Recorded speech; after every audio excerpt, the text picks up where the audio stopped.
تشریف رکھیں، ذکر میں دعا میں ہم مشغول رہیں،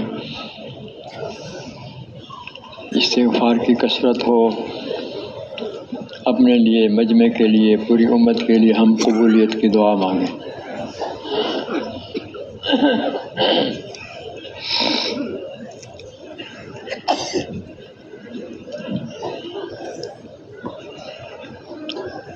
خدمت والے ساتھی جو ہیں ان سے گزارش ہوتی ہے کہ وہ اگر ان کو خدمت کے کسی کام سے جانا ہو بیان کے ختم ہونے سے پہلے، تو ایسے بھائی کناروں پر تشریف رکھا کریں۔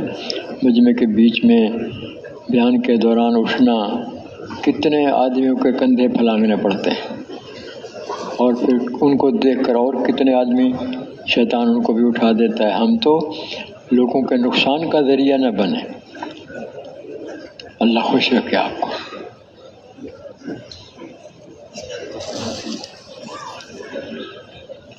جو احباب پیچھے تشریف رکھتے ہیں آگے مجمع کے ساتھ مل کر تشریف رکھیں۔ مجمع کے اوپر اللہ کی رحمتیں اور برکتیں نازل ہوتی ہیں۔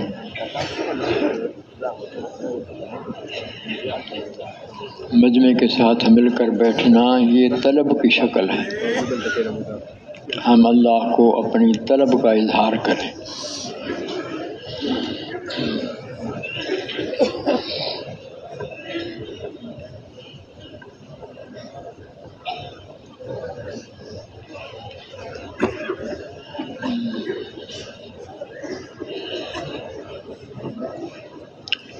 تشریف رکھیں۔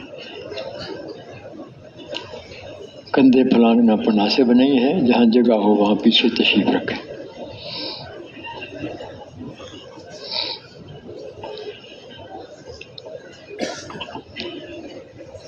میں جس نے عشاء کی نماز جماعت کے ساتھ پڑھی اور صبح کی نماز جماعت کے ساتھ پڑھی، ایسا ہے گویا ساری رات عبادت کی۔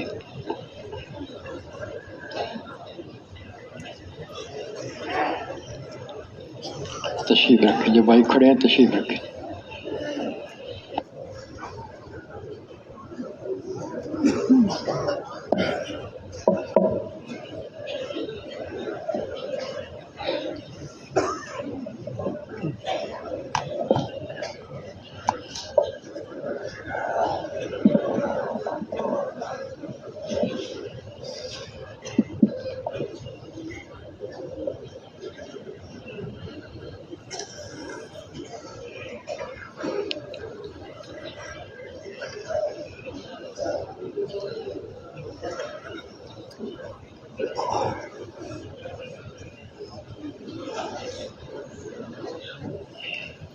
نحمده ونصلي على رسوله الكريم، اما بعد، فاعوذ بالله من الشيطان الرجيم، بسم الله الرحمن الرحيم، والعصر ان الانسان لفي خسر الا الذين آمنوا وعملوا الصالحات وتواصوا بالحق وتواصوا بالصبر۔ وقال رسول الله صلى الله عليه وسلم: الکیس من دان نفسه وعمل لما بعد الموت، والعاجز من اتبع نفسه هواها وتمنى على الله۔ وقال رسول الله صلی اللہ علیہ وسلم: انما الاعمال بالنیات وانما لكل امرئ ما نوى، فمن كانت هجرته الى الله ورسوله فهجرته الى الله ورسوله، ومن كانت هجرته لدنيا يصيبها أو امرأة ينكحها فهجرته إلى ما هاجر إليه، أو كما قال رسول الله صلی اللہ علیہ وسلم۔ میرے محترم بھائیوں، بزرگوں اور دوستوں، یہ ساری کائنات اللہ کی مخلوق ہے۔ اللہ نے اس کو بنایا، پیدا کیا ہے۔ خالق اللہ ہے تو کائنات کے ذرے ذرے کا مالک بھی اللہ ہے۔ کائنات کا ہر ذرہ نفع نقصان دینے میں اللہ کا محتاج ہے۔ اللہ پاک نفع نقصان دینے میں کسی چیز کے محتاج نہیں ہیں۔ اللہ کی ذات وہ ذات ہے جو یگانہ، یکتا، بے مثل، بے مثال ہے۔ اس اللہ نے انسان کو پیدا کیا اور انسان کے جسم کا مالک اللہ ہے۔ یہ اعضاء اللہ نے انسان کو دیے ہیں، ان کی صحت بھی اللہ کے ارادے پر موقوف ہے۔ تو وہ اللہ جس نے سب کچھ بنایا ہے اور سب اس کے ملک میں ہے، اس اللہ نے ہمیں احکامات دیے ہیں، کچھ کرنے کے احکامات ہیں، کچھ بچنے کے احکامات ہیں۔ کرنے کے احکامات کو کرنا ہے اور بچنے کے احکامات سے بچنا ہے۔ تو یہ بندگی کا حق ہے، بندگی، ہم بندے ہیں، اللہ ہمارا اللہ ہے، وہ ہمارا خالق اور مالک ہے۔ دنیا کا سارا نظام اس کے امر سے چل رہا ہے۔ یدبر الامر من السماء الى الارض، زمین سے لے کے آسمان تک سارے امور کی تدبیر اللہ کرتا ہے۔ کسی کو عزت مل رہی، کسی کو ذلت مل رہی، کسی کو ملک مل رہا، کسی سے ملک چھن رہا، اور مردہ سے زندہ اور زندہ سے مردہ کو نکالنے والا اللہ، اور ہر ذی روح کو رزق پہنچانے والا اللہ۔ سب کچھ اللہ کے ہاتھ میں ہے، اس اللہ پہ ہمارا ایمان ہے۔ آمنت باللہ کما ہوا باسمائہ و صفاتہ، میں اللہ پہ ایسے ایمان لایا جیسے اپنے ناموں اور صفتوں کے ساتھ ہے۔ اللہ پر ایمان لانا، اللہ کو ماننا، یہ بندگی کا حق ہے۔ کلمے میں ہم نے اسی بات کا اقرار کیا ہے، کلمہ اقرار بندگی ہے۔ اے اللہ تو اللہ ہے، میں تیرا بندہ ہوں، تیرے سارے حکموں کو پورا کروں گا، یہ اقرار ہے، اس میں اقرار۔ تو حکموں کو پورا کرنا اس وقت آسان ہوگا، حکموں کو پورا کرنا اس وقت آسان ہوگا جب صاحب اوامر کی عظمت دل میں ہوگی۔ جس کا یہ حکم ہے اس کی بڑائی دل میں اتری ہوئی ہوگی تو حکم پورا کرنا آسان ہوگا۔ ایک عام آدمی اعلان کرے، اس کی بات کرے، کوئی توجہ نہیں کرتا۔ ملک کا وزیر اعلان کروا رہا ہے، ہر آدمی توجہ سے بات سنتا ہے۔ اعلان کرنے والا کون ہے اس کو نہیں دیکھا جاتا، کس کا اعلان کیا جا رہا ہے اس کو دیکھا جاتا ہے۔ اللہ کی ذات بڑی ذات ہے، اللہ سے بڑا دنیا میں کوئی نہیں ہے۔ فوق کل ذی علم علیم، ہر جاننے والے کے اوپر کو جاننے والا ہے، اللہ سے بڑا کوئی نہیں۔ اس اللہ کا حکم، اس اللہ کا حکم سارے احکامات سے بڑا ہے، اس کو پورا کرنا ہے، اس اللہ کو راضی کرنا ہے، ہر حال میں اللہ کو دیکھ کے چلنا ہے۔ تو جب اللہ کو دیکھ کے چلیں گے، اللہ پاک ہماری دنیا آخرت کو بنا دے گا۔ مالک اللہ ہے، جو چاہتا ہے جیسے چاہتا ہے کرتا ہے۔ اللہ نے 2 دفعہ انسان کو زندگی دی ہے، 2 دفعہ اللہ اس کو موت دے گا۔ ایک تو اللہ نے اس کو عدم سے وجود بخشا، کچھ نہیں تھا، پانی کا قطرہ تھا، اللہ نے اس سے انسان بنا دیا، تو یعنی عدم سے وجود بخشا۔ موت کی حالت میں تھا، حیات کی حالت میں اللہ لایا، پھر قیامت کے دن اللہ اس کو دوبارہ زندگی دے گا۔ 2 دفعہ اللہ نے اس کو زندہ کیا ہے، اور 2 دفعہ اللہ نے اس کو مارا ہے۔ ایک تو پیدا ہونے سے پہلے موت کی حالت میں تھا، اللہ نے زندہ کر دیا، پھر قیامت سے پہلے اللہ دوبارہ اس کو جلائے گا، اور 2 دفعہ اللہ نے اس کو زندگی دی ہے، 2 دفعہ زندگی دی ہے۔ ایک زندگی دنیا میں ہے، ایک زندگی آخرت میں ہے۔ تو جس اللہ کے اتنے احسانات ہمارے اوپر ہیں اس کو ہر دم یاد رکھنا ہے، ہر دم یاد رکھنا ہے۔ ہم اپنے بدن میں آزاد نہیں ہیں، بدن میں آزاد نہیں ہیں، چونکہ مالک اللہ ہے، اس لیے نگاہ کو ایسے استعمال کرنا جیسے اللہ چاہتا ہے، زبان کو ایسے استعمال کرنا جیسے اللہ چاہتا ہے، ہاتھ پیر کو، پورے جسم کو اللہ کے حکموں کے مطابق استعمال کرنا، تو پھر تو ہم بندے ہیں، پھر تو ہم بندے ہیں، اور پھر ہم نے اطاعت کی ہے اللہ کی۔ اور اگر ایسا نہیں ہے تو پھر یہ اطاعت نہیں ہے، پھر اطاعت نہیں ہے۔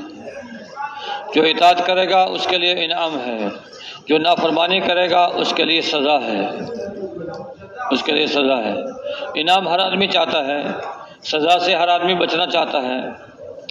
تو اللہ، اس کے ہاتھ میں موت ہے، اس کے ہاتھ میں حیات ہے۔ خلق الموت والحیات لیبلوکم ایکم احسن عملا، اللہ نے موت زندگی کو پیدا کیا ہے تاکہ جانچ لے کون اچھے عمل والا ہے۔ موت بھی، آدمی اگر مرنا چاہے تو اللہ کا ارادہ نہ ہو تو مر نہیں سکتا، آدمی زندہ رہنا چاہے اللہ کا ارادہ نہیں ہے تو زندہ نہیں رہ سکتا۔ موت و حیات کا خالق اللہ ہے۔ حضرت ابراہیم علیہ السلام نے عرض کیا اللہ تعالیٰ سے، ربی ارنی کیف تحیی الموتیٰ، باری تعالیٰ مردوں کو کیسے زندہ کریں گے؟ قال اولم تؤمن، ابراہیم کیا میری قدرت پہ ایمان نہیں رکھتے ہو؟ کہ میں مردوں کو زندہ کر سکتا ہوں؟ قال بلا ولکن لیطمئن قلبی، اہل ایمان تو ہے لیکن اطمینان قلب کے لیے سوال کیا ہے۔ قال فخذ اربعۃ من الطیر، 4 پرندے لو، فسرہن الیک، ان کو اپنی طرف ہلا لو، ثم ادعوہن، پھر ان کو پکارو، یاتینک سعیا، آپ کے پاس دوڑتے ہوئے آ جائیں گے، واعلم ان اللہ عزیز حکیم، جان لے کہ اللہ غالب حکمت والا ہے۔ حضرت ابراہیم علیہ السلام نے 4 پرندے لیے، مور، کبوتر، کوا، چاروں کو ذبح کیا، ذبح کر کے ان کا گوشت ملایا، گوشت ملا کے مختلف پہاڑوں پہ رکھا، پھر ایک کو پکارا، ادھر سے سر اٹھا، ادھر سے دھڑ لگا، ادھر سے پر لگا، ادھر سے پنجے لگے، پرندہ دوڑتا ہوا آ رہا ہے۔ اللہ نے دکھا دیا میں ایسے مردوں کو زندہ کر سکتا ہوں۔ ایسی قدرت والا رب ہے، ایسی قدرت والا رب ہے۔ حضرت عیسیٰ علیہ السلام کو اللہ نے یہ معجزہ عطا فرمایا تھا، وہ مٹی سے پرندہ بنا کے اس میں پھونک مارتے تھے، وہ زندہ ہو جاتا تھا۔ یہ معجزہ یہ اللہ کی طرف سے تھا۔ تو پیدا کرنے والا اللہ، موت دینے والا اللہ۔ حضرت عزیر علیہ السلام ایک بستی کے پاس سے گزرے، ان پہ کوئی ایسی سماوی آفت نازل ہوئی، پہلے چھتیں گر گئی، اوپر سے دیواریں گر گئیں۔ کہنے لگے قال انا یحیی ھذہ اللہ بعد موتھا، یہ تو مر گئے سارے، مرنے کے بعد یہ کیسے اٹھیں گے؟ فاماتہ اللہ 100 عام، اللہ پاک نے حضرت عزیر علیہ السلام کو 100 سال تک کے لیے موت دے دی۔ ثم بعثہ، پھر اٹھایا۔ قال کم لبثت، کتنا ٹھہرے ہو موت کی حالت میں؟ قال لبثت یوما او بعض یوم، 1 دن یا دن کا کچھ حصہ۔ اللہ پاک نے ارشاد فرمایا بل لبثت 100 عام، آپ تو 100 سال تک ٹھہرے ہیں۔ فانظر الی طعامک و شرابک لم یتسنى، اپنے کھانے کو دیکھو، اپنے شیرے کو دیکھو، وہ سڑا نہیں ہے۔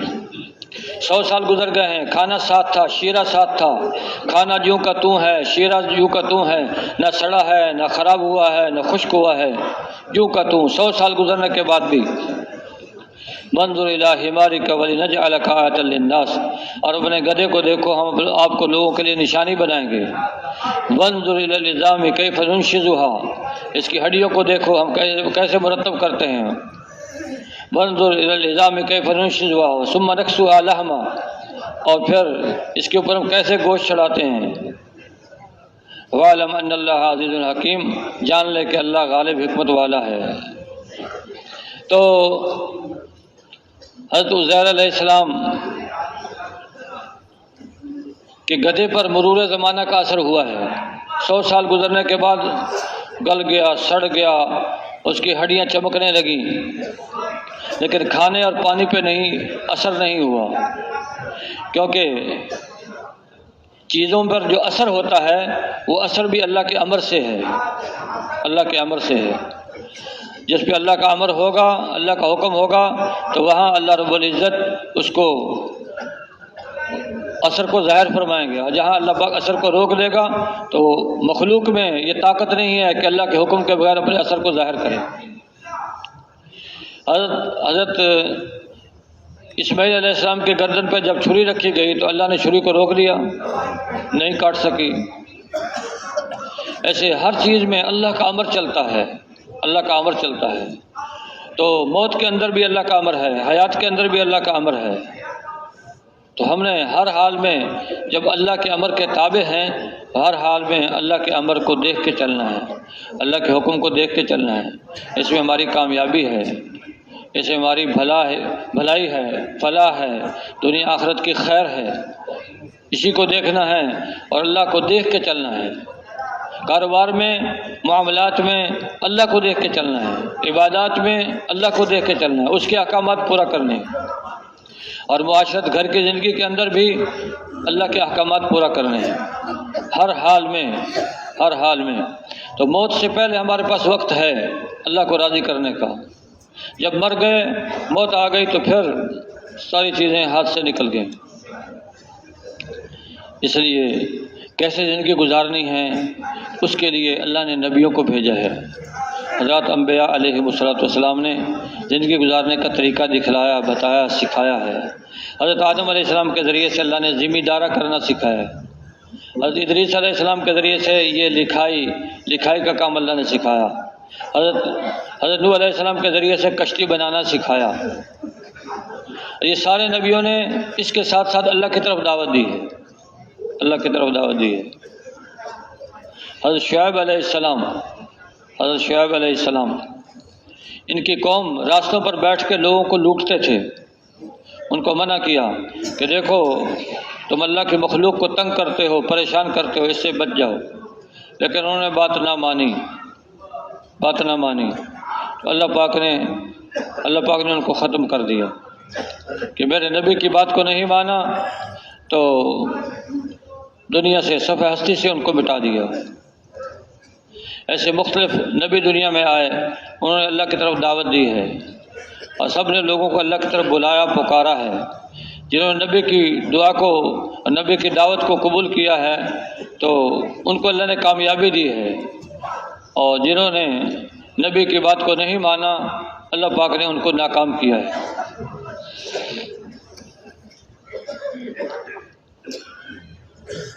ہماری کامیابی حضرت محمد صلی اللہ علیہ وسلم کے اتباع میں ہے. ہر حال میں جو نبی کا اتباع کرے گا اللہ پاک اس کو کامیابی. خوشی اور غمی میں ہم آزاد نہیں ہیں، نہ خوشی میں آزاد ہیں نہ غمی میں آزاد ہیں. دونوں صورتوں میں اللہ کے حکم کے تابع ہیں.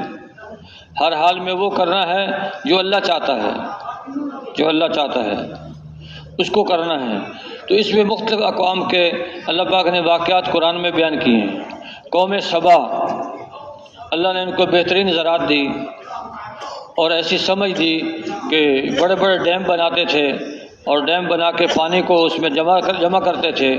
پھر اس کے سامنے حوض بنا کے، نہریں بنا کے پانی اس سے آبپاشی کرتے تھے.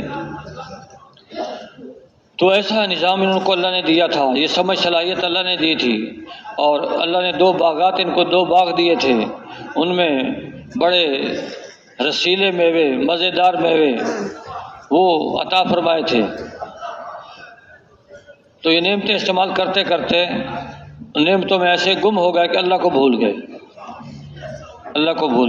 یہ نعمتیں اللہ کی طرف سے ملتی ہیں. نعمتوں کے ہوتے ہوئے اللہ کو یاد کرنا ہے. ساری نعمتیں دینے والا اللہ، اگر اللہ کو بھلا دیں گے تو اللہ نعمتیں واپس بھی لے لیتا ہے. تو اللہ نے اس قوم کی طرف ایک نبی کو بھیجا، دوسرے نبی کو بھیجا، تیسرے نبی کو بھیجا، 13 نبی اللہ نے بھیجے. قوم سبا میں، یمن میں یہ قوم تھی اور ان کے ڈیم کے آثار ابھی تک موجود ہیں. تو انہوں نے بات نہیں مانی. اور جو باغ اللہ نے ان کو دیے تھے ایسی اس میں نعمتیں تھیں، ایسے اس کے اندر راستے بنے ہوئے تھے کہ مسافر صبح کو چلتا، دوپہر تک ایسی جگہ پہنچ جاتا جہاں اس کے ٹھہرنے کا انتظام ہوتا، قیلولہ کرتا، کھاتا پیتا، پھر آگے چل پڑتا. شام ہونے سے پہلے پھر اگلی منزل پہ پہنچ جاتا. اور فضا ان کی ایسی تھی، ان باغات صاف ستھرے باغ، نہ سانپ نہ بچھو، نہ مکھی نہ مچھر، یہ نعمتیں. لیکن جب اللہ کے نبیوں کی نافرمانی کی تو پھر اللہ نے ان کا وہی جو ان کے لیے سبب ترقی تھا، جو ترقی کا ان کے لیے سبب تھا، ڈیم، اسی کو اللہ نے توڑ دیا اور حقیر سی مخلوق سے توڑوا دیا، چوہوں کے ذریعے سے توڑوا دیا. اور پانی پھر بہا تو ان کے باغات اجڑ گئے. تو کیا تو مزیدار میوے ہوتے تھے اور کیا پھر کڑوے کسیلے میووں والے درخت اللہ نے پیدا کر دیے. تو نعمتیں چھین لی. تو جب اللہ کو مانیں گے، اللہ کی مانیں گے، اللہ پاک نعمتیں عطا فرمائے گا. اور جب اللہ کی نافرمانی کریں گے تو پھر اللہ نعمتیں واپس لے لے گا. بنی اسرائیل حضرت موسیٰ علیہ السلام کی بات مان رہے ہیں، اطاعت کر رہے ہیں. اللہ پاک نے فرعون سے نجات دے دی. اور جب پھر اللہ کی نافرمانی پر آ گئے، پھر اللہ نے بخت نصر کو مسلط کر کے پھر ان کے بچوں کو اور ان کے جوانوں کو قتل کروایا. تو یہ دنیا اللہ نے بنائی ہے، اس میں اللہ کا نظام چلتا ہے. اللہ کو دیکھ کے چلنا ہے. اللہ کو دیکھیں گے، اللہ کے احکامات پورا کریں گے، اللہ پاک اس کائنات کو برکتوں سے بھر دے گا. لو ان اہل القری آمنوا واتقوا لفتحنا علیہم برکات من السماء والارض، اگر بستیوں کے لوگ ایمان اور تقوی سیکھ لیتے ہم ان کے اوپر آسمان زمین کی برکتیں کھول دیتے۔ ایمان پر تقوی پر، ایمان تقوی آئے گا ایمان تقوی کی محنت سے، زمین کی محنت سے غلہ آئے گا، تجارت کی محنت سے مال آئے گا، ایمان تقوی کی محنت سے ایمان تقوی آئے گا۔ یہ محنت اللہ نے نبیوں سے کرائی ہے، یہ محنت اللہ نے نبیوں سے کرائی ہے۔ حضرت ایوب علیہ السلام اللہ کے برگزیدہ نبی ہیں، اور اللہ پاک نے بڑی نعمتیں عطا فرمائی ان کو۔ ان کا دسترخوان لگتا تھا، لوگ اس پہ آ کے کھانا کھاتے تھے، خوب اللہ نے مال دیا تھا، خوب مال دیا تھا، اور 7 بیٹے 7 بیٹیاں وہ عطا فرمائی تھی۔ تو پھر اللہ نے ایک بیماری لگا دی، سب چھوڑ گئے۔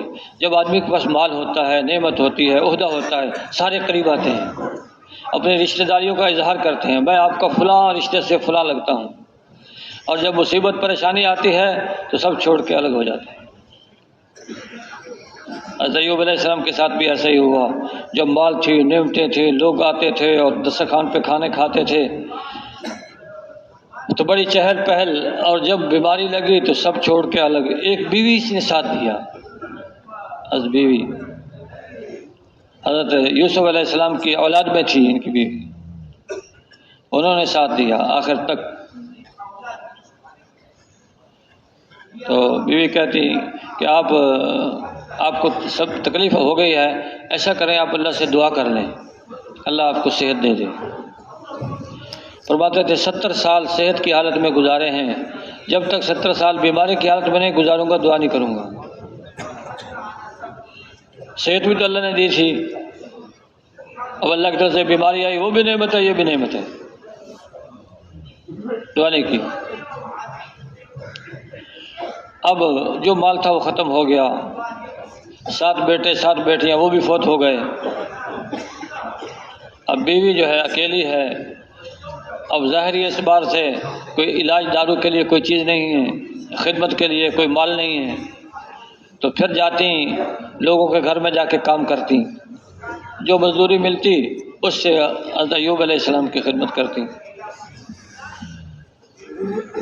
تو جب لوگوں کو پتہ لگا یہ حضرت ایوب علیہ السلام کی بیوی ہے تو انہوں نے خدمت لینا چھوڑ دی، کہا ایسا نہ ہو کہ وہ بیماری ہمارے گھر میں آ جائے۔ پھر آئیں، کہا اب تو حال یہاں تک پہنچ گیا ہے کہ کوئی خدمت بھی نہیں لیتا، مزدوری پہ کوئی نہیں لگاتا، اب تو اللہ سے دعا کر لیں۔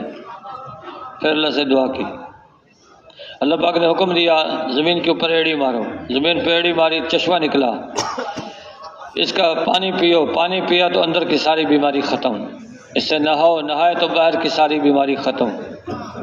اللہ نے جنت سے ایک لباس پہنچا دیا، وہ لباس پہن کے بیٹھ گئے۔ ان کی بیوی کسی کام سے گئی تھی، جب آ کے دیکھا کہ بیمار یہاں اپنی جگہ پہ نہیں ہے تو حضرت ایوب علیہ السلام سے پوچھا یہاں میرا خاوند تھا بیمار، وہ کہاں چلے گئے؟ اور یہ کہہ کے رو پڑی۔ انہوں نے فرمایا میں ہی تو ہوں ایوب۔ نے کہا نہیں مذاق نہیں کرو، میرے خاوند کے بارے میں بتاؤ۔ تو پھر سارا بتایا کہ اللہ نے مجھے یوں کر کے صحت عطا فرما دی ہے۔ تو پھر اللہ نے جتنے بیٹے تھے وہ بیٹے بھی دے دیے، اتنی بیٹیاں بھی دے دی، اتنے اور بھی دے دیے۔ پھر ٹڈیوں کی اللہ نے سونے کی ٹڈیوں کی بارش برسائی، ان کو حضرت ایوب علیہ السلام جمع کرنے لگے۔ ایوب اتنا تو مال دیا، پھر جمع کر رہے سونے کی ٹڈیوں کو۔ یا اللہ تیری نعمت سے میں یعنی یہ تیری نعمت کی قدردانی ہے اس لیے جمع کر رہا ہوں۔ تو اللہ رب العزت حالات بھیجتا ہے، مختلف حالات اللہ کی طرف سے آتے ہیں، اور جب احوال آتے ہیں تو ان احوال میں رجوع اللہ، توجہ اللہ، نہ نعمت میں اللہ کو بھولنا ہے اور نہ فقر و فاقہ کے اندر اللہ کو بھولنا ہے، ہر حال میں اللہ کو یاد کرنا ہے، کیونکہ حال بھیجنے والا اللہ اور حال کے دور کرنے والا اللہ، ہر حال میں اللہ کو یاد کرنا۔ حضرت عیسیٰ علیہ السلام قوم کو دعوت دی. قوم نے کہا عیسیٰ ہم آپ پہ ایمان لاتے ہیں لیکن ایک شرط ہے ہماری، آسمان سے دسترخوان اترے جس پہ گوشت روٹی ہو اس کو ہم کھائیں، اس پہ ایمان لائیں. حضرت عیسیٰ علیہ السلام نے دعا مانگی، آسمان سے دسترخوان اترا، اس پہ گوشت روٹی، حکم آیا اس میں سے معذور کھا سکتا ہے اور فقیر غریب آدمی کھا سکتا ہے، مالدار نہیں کھائے گا. وہ مالداروں نے بھی کھانا شروع کر دیا. اللہ پاک نے پھر اپنی پکڑ نازل فرمائی، ان کو ختم کر دیا. یہ نبیوں کے واقعات یہ بتا رہے ہیں کہ جو اللہ پہلے زمانے میں قوت اور قدرت کے ساتھ تھا، آج بھی اللہ اسی قوت قدرت کے ساتھ ہے. جیسے نظام دنیا کا کائنات کا پہلے چل رہا تھا اور اللہ چلا رہا تھا، آج بھی نظام چلانے والا اللہ ہی ہے. اللہ کے سوا کسی کے ہاتھ میں نظام نہیں ہے. اگر ہم اللہ کو یاد کریں گے اللہ ہر حال میں ہماری مدد کرے گا، اور اللہ کو بھول جائیں گے تو پھر اللہ کی پکڑ بڑی سخت ہے. اللہ کی پکڑ بڑی سخت ہے. حالات جس کو اللہ چاہے قوت دے دے، جس کو چاہے اللہ کمزور کر دے، جس کو چاہے قوت دے، جس کو چاہے کمزور کر دے. فرعون اس کے پاس بڑی حکومت ہے، لیکن اللہ ڈرا رہا ہے اس بچے سے جو ابھی پیدا ہی نہیں ہوا، اسے ڈرا رہا ہے. حضرت موسیٰ علیہ السلام کے پیدا ہونے سے پہلے ان کا قتل کا منصوبہ تیار تھا،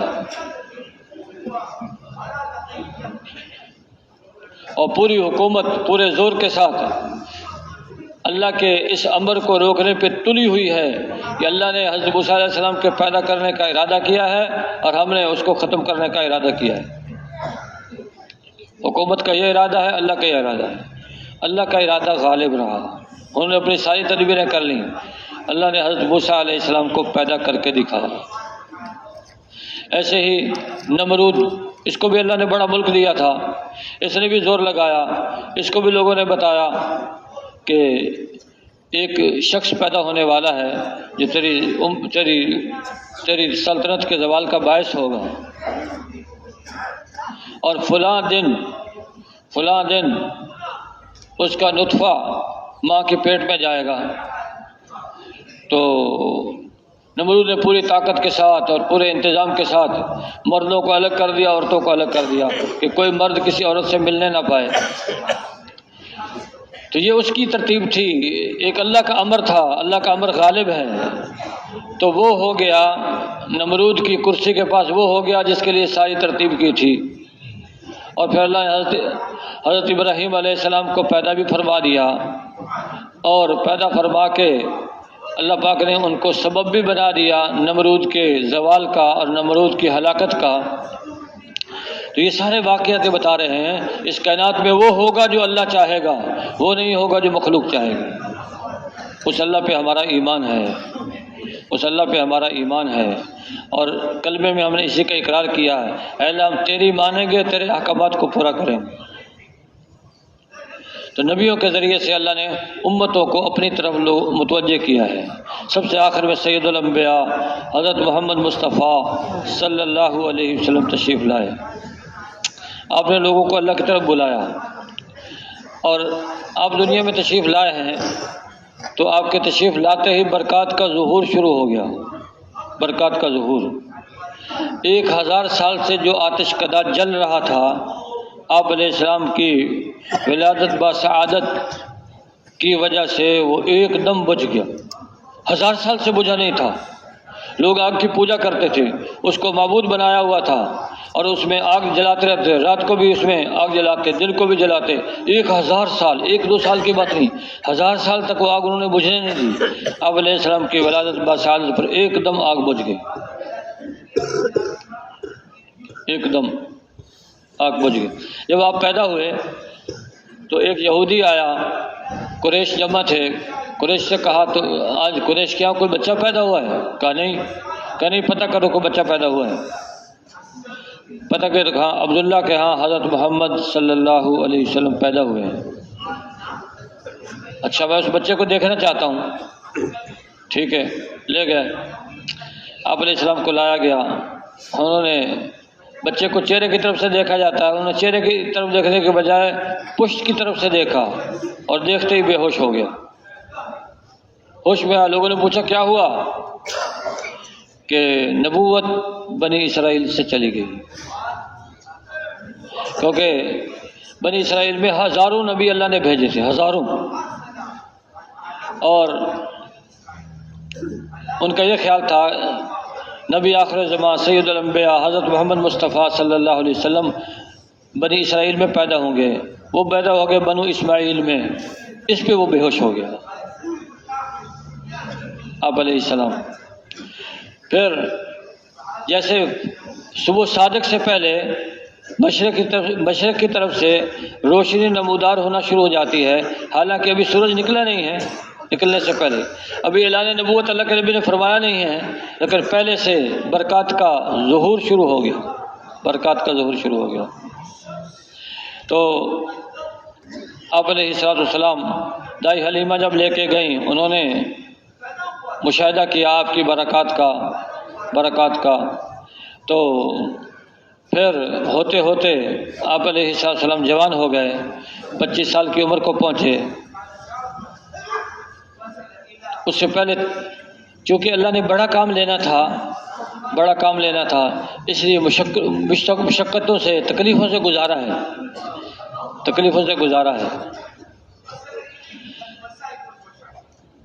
تو والد کا انتقال پہلے ہو چکا تھا، 6 برس کی عمر میں والدہ کا انتقال ہو گیا، 8 سال کو پہنچے تو دادا کا انتقال ہو گیا۔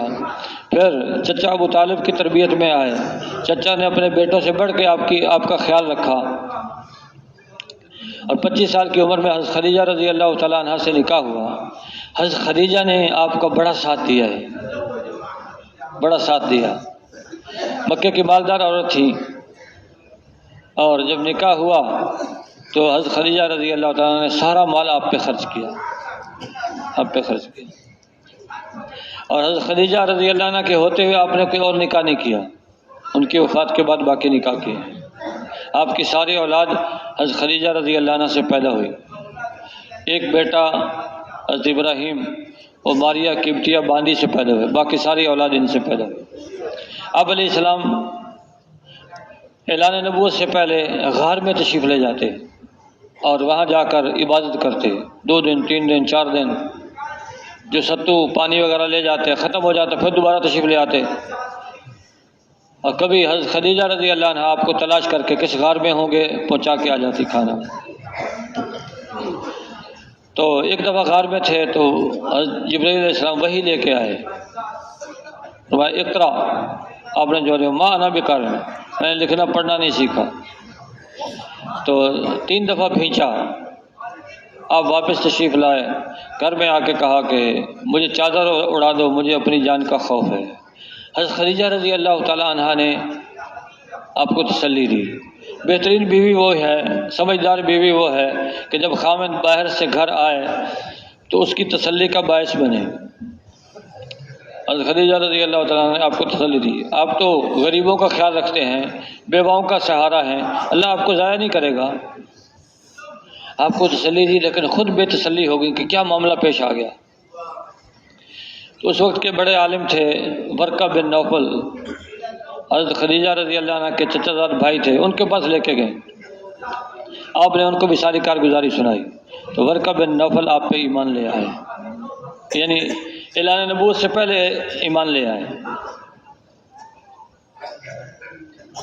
اور سمجھ گئے کہ یہ شخص ہونے والا نبی ہے۔ تو ورقہ نے کہا میں بوڑھا ہو گیا، کاش کہ میں جوان ہوتا، جب آپ کی قوم آپ کو مکے سے نکالتی تو میں آپ کی مدد کرتا۔ آپ نے تعجب سے پوچھا کیا میری قوم مجھے مکے سے نکالے گی؟ فرمایا ہاں، جب نبی دعوت دیتا ہے تو پھر قوم نکالتی ہے۔ ورقہ بن نوفل کا انتقال ہو گیا، حضرت خدیجہ رضی اللہ تعالیٰ عنہ نے آپ کی بڑی مدد کی۔ پھر جب حضرت خدیجہ رضی اللہ عنہ کا بھی انتقال ہو گیا تو آپ ان کو بہت یاد کرتے تھے، ان کی سہیلیوں کے ہاں کوئی تحفے تحائف بھیجا کرتے تھے۔ ایک دفعہ حضرت عائشہ رضی اللہ عنہ فرماتی ہیں مجھے غیرت آئی، میں نے کہا اللہ کے رسول آپ اس مکے کی بوڑھی عورت کو بہت یاد کرتے ہیں جس کے مسوڑے لال تھے۔ آپ نے ارشاد فرمایا عائشہ خدیجہ نے میرا اس وقت ساتھ دیا تھا جب عربوں نے میرا ساتھ چھوڑ دیا تھا۔ تو 40 سال کی عمر میں پھر اللہ کے نبی نے اعلان نبوت فرمایا۔ شروع میں چپکے دعوت دیتے رہے، چپکے 3 سال تک، اور 3 سال کے بعد پھر حکم آیا اعلانیہ دعوت دو۔ پھر اللہ کے نبی نے اعلانیہ دعوت دینا شروع کی، اعلانیہ دعوت دی۔ تو دعوت کس چیز کی تھی؟ لا الہ الا اللہ محمد رسول اللہ۔ اب یہ نماز فرض نہیں ہے، روزہ نہیں ہے، زکوٰۃ نہیں ہے، حج نہیں ہے، کوئی عمر نہیں، صرف لا الہ الا اللہ، کلمے کی دعوت ہے۔ اور یہ لا الہ الا اللہ، اس کے اندر سارے نبیوں کی دعوت کا نور ہے۔ سارے نبیوں کی دعوت کا پہلا جز لا الہ الا اللہ ہے۔ اللہ کے سوا کوئی الہ نہیں، اللہ کے سوا کوئی معبود نہیں۔ اللہ کی الوہیت کا بیان ہے، قوت اور قدرت کا بیان ہے، بتوں سے نہیں ہوتا، اللہ سے ہوتا ہے۔ اللہ کے نبی نے بھی یہ دعوت دینا شروع کر دی۔ مکے والوں نے شروع میں تو یہ دعوت سنی، لیکن بعد میں بگڑ گئے۔ جب دیکھا کچھ لوگوں نے بات ماننا شروع کر دی ہے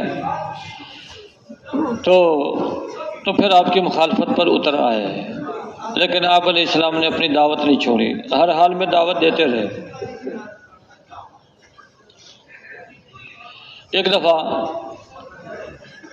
مکے کے لوگ جمع ہو کے آپ کے چچا ابو طالب کے پاس آ گئے۔ ابو طالب، یہ تمہارا بھتیجا ہمارے بتوں کو برا کہتا ہے اور ہمارے بڑوں کی تکفیر کرتا ہے، ان کو کافر بتلاتا ہے، یہ بات ہمارے سے برداشت نہیں ہوتی، آپ اس کو روکیں۔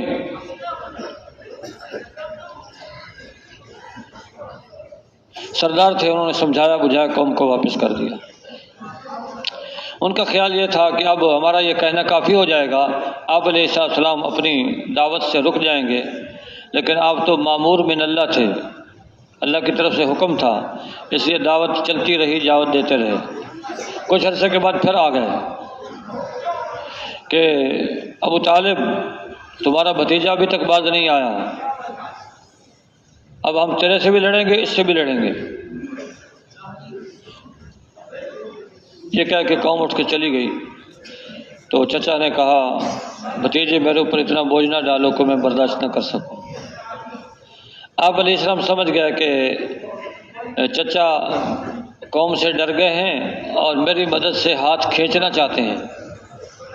آپ نے دو ٹوک بات کی، چچا اگر یہ میرے ایک ہاتھ پہ سورج اور دوسرے ہاتھ پہ چاند بھی لا کے رکھ دیں، میں اپنی دعوت سے باز نہیں آؤں گا۔ دو ٹوک بات کی، یہ بات کہی اور آپ کی آنکھوں میں آنسو آئے، آپ اٹھ کے تشریف لے گئے۔ چچا پیچھے سے آئے، بھتیجے میری مدد آپ کے ساتھ ہے، آپ اپنا کام کرتے رہیں، میں آپ کی مدد کروں گا۔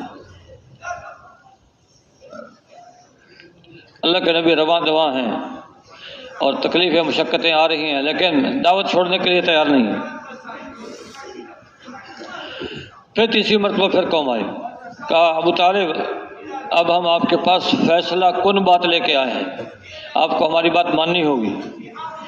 یہ عمارہ بن ولید عربوں کا جوان ہے، بڑا سمجھدار ہے، اس کو لے کے آئے ہیں، اس کو آپ اپنے پاس رکھیں، اپنا بیٹا بنا لیں اور محمد کو ہمارے حوالے کر دیں۔ ابو طالب نے کہا سبحان اللہ، تمہارے بیٹے کو لے کے گھر میں رکھوں، پالوں پوسوں، بڑا کروں اور تم میرے بیٹے کو لے کر قتل کرو، یہ کہاں کا انصاف ہے؟ جاؤ تمہارے سے جو ہوتا ہے کرو، میں محمد کو تمہارے حوالے کرنے والا نہیں ہوں۔ اب ابو طالب کو خطرہ لاحق ہو گیا کہ اب قوم مجتمع ہو گئی۔ پھر ابو طالب نے قریش کو جمع کیا اور جمع کر کے پوچھا کہ تم میں محمد صلی اللہ علیہ وسلم کی مدد کرنے کے لیے کون تیار ہے، کون ان کی جان کی حفاظت کرے گا؟ سب نے کہا جی ہم، باوجود کہ ایمان نہیں لائے تھے آپ پر، لیکن آپ کی مدد کے لیے تیار تھے، سوائے ابو لہب کے جو آپ کے سگے چچا تھے، جنہوں نے آپ کی پیدائش پہ باندھی بھی آزاد کی، یہ بگڑ گئے۔ ان کے علاوہ باقی سب نے کہا جی ہم آپ کی مدد کریں۔ یوں دعوت چلی ہے۔ اچھا، دعوت دینے سے پہلے وہی مکے کے لوگ آپ کو صادق بھی کہتے ہیں، امین بھی کہتے ہیں۔ آپ نے کبھی جھوٹ نہیں بولا، کبھی امانت میں خیانت نہیں کی، آپ صادق ہیں، آپ امین ہیں۔ لیکن جب دعوت دینا شروع کی وہی مخالف ہو گئے،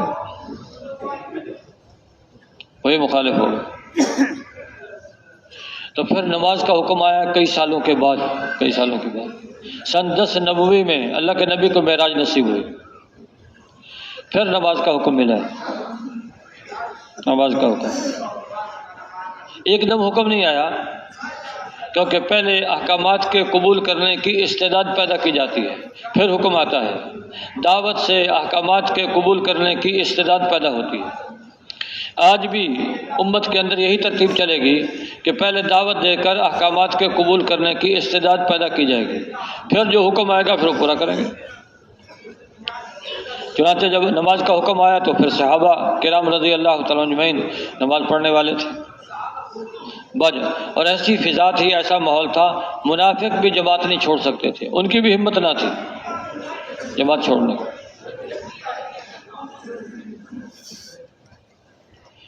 تو ایسے ہی عربوں کے اندر شراب عام تھی، شراب ابھی تک حرام نہیں ہوئی تھی، سب پیتے تھے اور ان کی مجالس میں شراب کے دور چلتے تھے۔ جب شراب کی حرمت آئی ایک دم نہیں آئی، پہلے یہ حکم آیا کہ شراب میں یہ نفع ہے، یہ نقصانات ہیں، اس کے نقصانات نفع سے زیادہ ہیں، اس لیے نقصان والی چیز ہے۔ پھر حکم آیا کہ نماز کی حالت میں شراب نہ پیئے، نماز کے قریب جب نماز کا وقت ہو تو اس کے قریب شراب نہ پیو۔ پھر تیسری چوتھی آیت نازل ہوئی اور شراب حرام ہو گئی۔ جب شراب حرام ہوئی ہے، اب وہ شراب جو عربوں کی گھٹی میں پڑی ہوئی تھی، دعوت چلتی رہی، دعوت سے استعداد پیدا ہوئی، اس شراب کے چھوڑنے کے لیے بھی تیار ہو گئے۔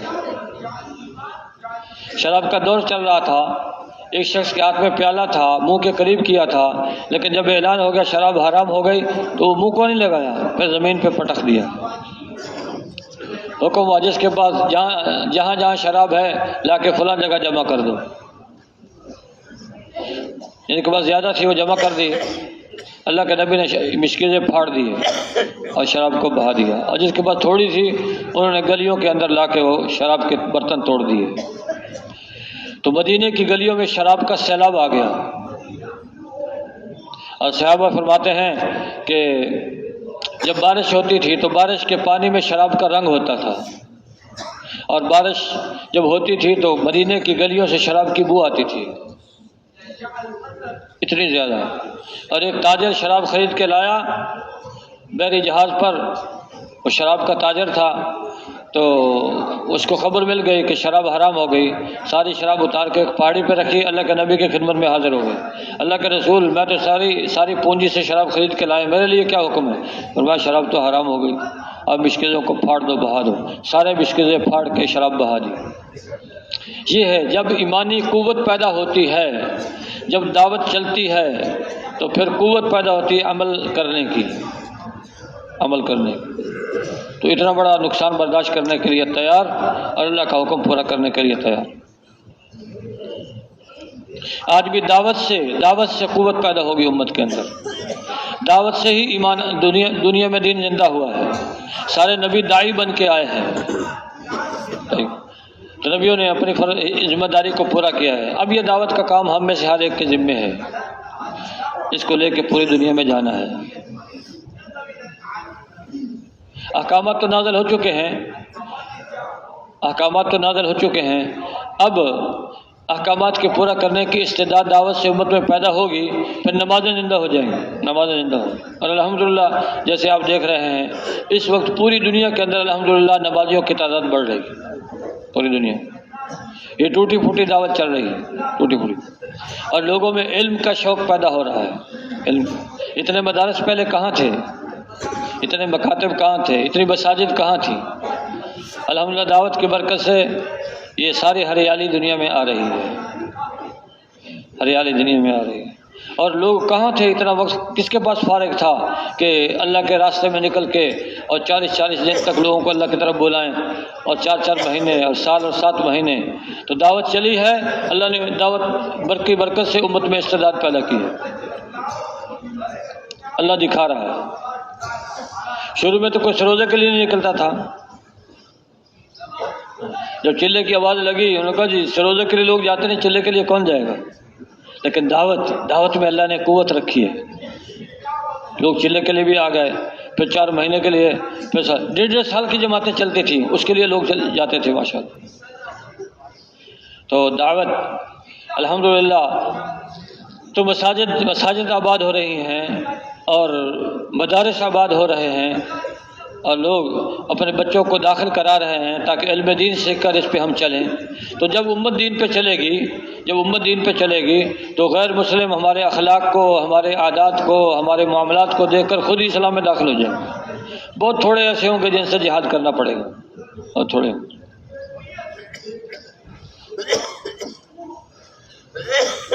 تو علم، قرآن کا جو علم ہے، اس میں اولین و آخرین کا علم ہے۔ قرآن کے اندر اولین و آخرین کا علم ہے، یہ اللہ کا کلام ہے، فرشتے کے ذریعے سے نبی پر اترا ہے، نبی کے ذریعے سے پھر انسانوں تک پہنچا ہے، اللہ کا کلام۔ اس میں برکت ہے، اس میں خیر ہے، اس میں زندگی گزارنے کا طریقہ ہے۔ بنانے والا بتاتا ہے، یہ گھڑا میں نے اس کام کے لیے بنایا ہے، یہ گلاس میں نے اس کام کے لیے بنایا ہے۔ ایسے انسان کا بنانے والا اللہ ہے، اللہ نے قرآن اتارا ہے، قرآن میں بتایا انسان ایسے زندگی گزارے۔ کوئی آدمی مشینری تیار کرتا ہے، اس کے ساتھ ایک کتابچہ بھی دیتا ہے کہ اس مشین کو ایسے استعمال کرنا ہے۔ یہ 5-6 فٹ کی انسان کی مشین ہے، اس کے ساتھ اللہ نے قرآن اتارا ہے کہ اس انسانی مشین کو ایسے استعمال کرنا ہے۔ اچھا، دنیا کی مشین کو غلط استعمال کرنے سے اس کا نقصان اس کے مالک کو ہوگا، لیکن یہ جو مشین ہے، اللہ کی بنائی ہوئی مشین، اس کے غلط استعمال کرنے سے پورے عالم کو نقصان ہوگا۔ بے وقت بارشیں آئیں گی، آندھیاں زوردار چلیں گی، قحط ڈالے گا اللہ پاک، اور قوموں کو آپس میں لا بھڑا کے اللہ اپنا عذاب نازل کرے گا۔ قوموں کا آپس میں بھڑ جانا، یہ بھی اللہ کا عذاب ہے، یہ بھی اللہ کا عذاب ہے۔ اس لیے کتاب اللہ کا علم حاصل کرنا ہے، اس میں بڑی قوت ہے، اس میں بڑی طاقت ہے۔ حضرت سلیمان علیہ السلام کا زمانہ ہے، حضرت سلیمان علیہ السلام کا زمانہ ہے، تو حضرت سلیمان علیہ السلام نے ملکہ بلقیس کو دعوت دی، تو وہ اس نے دعوت کو قبول کیا اور اپنی جگہ سے چل پڑی۔ اس کا بڑا خوبصورت تخت تھا، اس پہ موتی لگے ہوئے تھے، بڑے قیمتی موتی۔ اللہ نے وحی کے ذریعے سے حضرت سلیمان علیہ السلام کو خبر دے دی کہ ملکہ بلقیس اپنی جگہ سے چل پڑی ہے۔ تو حضرت سلیمان علیہ السلام نے جنات سے پوچھا کہ اس ملکہ کے آنے سے پہلے تم میں کوئی ایسا ہے جن جو اس کے تخت کو یہاں لا حاضر کرے؟ قال عفریت من الجن انا آتیک بہ قبل ان تقوم من مقامک۔ ایک قوی ہیکل مضبوط جن نے کہا، میں اتنی دیر میں لا سکتا ہوں جتنی دیر میں مجلس برخاست ہو۔ پھر انسانوں سے پوچھا، تم میں کوئی ہے ایسا کہ جو اس تخت کو یہاں لا حاضر کرے؟ قال الذی عنده علم من الکتاب انا آتیک بہ قبل ان یرتد الیک طرفک۔ جس کے پاس کتاب اللہ کا علم تھا، کتاب اللہ کا علم، اس نے کہا میں اتنی دیر میں لا سکتا ہوں کہ آپ آنکھ بند کر کے کھولیں تو تخت حاضر ہو۔ یہ اللہ کی کتاب کا علم ہے، یہ قوت ہے اس میں، چنانچہ تخت حاضر کر دیا۔ تو یہ علم، اس کو سیکھنا ہے۔ ہر آدمی کے ذمہ اتنا علم تو ضروری ہے جس شعبے میں وہ لگا ہوا ہے۔ تاجر کے ذمہ تجارت کا علم ضروری ہے، زارع کے ذمہ زراعت کا علم ضروری ہے، حاکم کے ذمہ حکومت کا علم ضروری ہے کہ ملک کو کیسے چلانا ہے، لوگوں کے ساتھ کیسے معاملہ کرنا ہے۔ اللہ نے مجھے اختیار دیا ہے، طاقت دی ہے، اللہ نے مجھے دنیا کے اندر بادشاہ بنایا ہے، تو کیسے؟ تو اللہ جس کو بادشاہت اور حکومت دیتا ہے اس لیے دیتا ہے تاکہ لوگوں کی ظلم کی آواز اللہ تک نہ پہنچے، انصاف کو دنیا سے بھر دے۔ جیسے عمر بن عبدالعزیز رحمۃ اللہ علیہ، انہوں نے دنیا کو انصاف سے بھر دیا، کیسی برکتوں کا ظہور ہوا۔ پھر تو ہر ایک کے ذمے اس چیز کا علم تو بہت ضروری اور لازمی ہے جس شعبے میں وہ لگا ہوا ہے۔ باقی شعبوں کا علم حاصل کرنا وہ علماء کے پاس الحمدللہ موجود ہے۔ علماء کو، تو اپنے شعبوں کا علم سیکھ کر اس میں لگنا یہ ہمارے ذمہ ضروری ہے، کیونکہ ہم اللہ کے بندے ہیں، اللہ نے پیدا کیا ہے، اللہ کے حکم کے مطابق زندگی گزارنے میں ہماری کامیابی ہے، اور حکم معلوم ہوگا قرآن سے، حدیث سے، اور اس کے جاننے والے علماء ہیں، اسی ان کی خدمت میں حاضر ہو کر مسائل معلوم کر کے زندگی گزاریں گے تو اللہ ہماری روزی میں برکت ڈال دے گا، اور اگر اللہ کے احکامات پورے نہیں کریں گے اپنے مشاغل میں اور حضرت محمد صلی اللہ علیہ وسلم کا اتباع نہیں کریں گے تو پھر برکت نکل جائے گی۔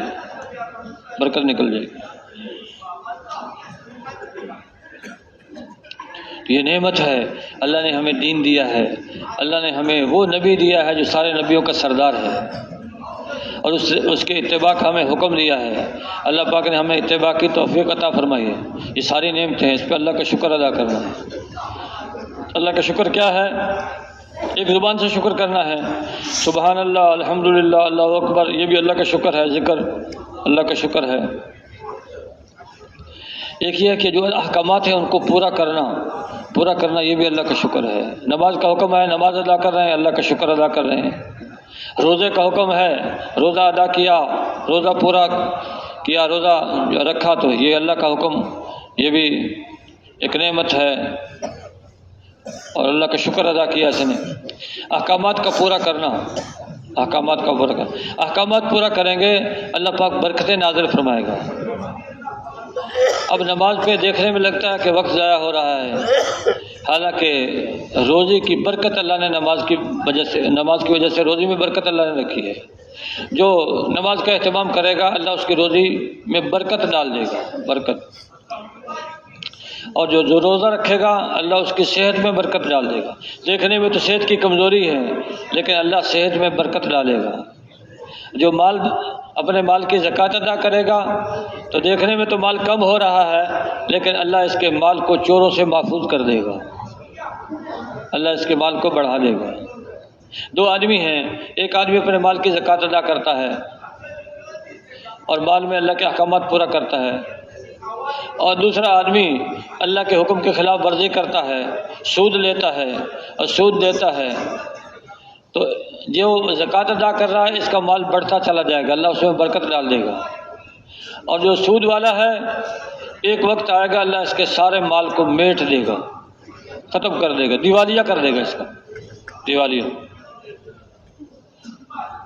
صدقے سے مال بڑھتا ہے اور سود مال کو میٹ دیتا ہے۔ اب یہ یقین جس کو ہوگا تو وہ اللہ کے حکم کے خلاف ورزی مال میں نہیں کرے گا، اور جب اللہ کے احکامات پر پورا یقین نہیں ہوگا تو پھر آدمی اللہ کے احکامات کو بھی پورا کرے گا، کبھی اللہ کے احکامات کو توڑے گا۔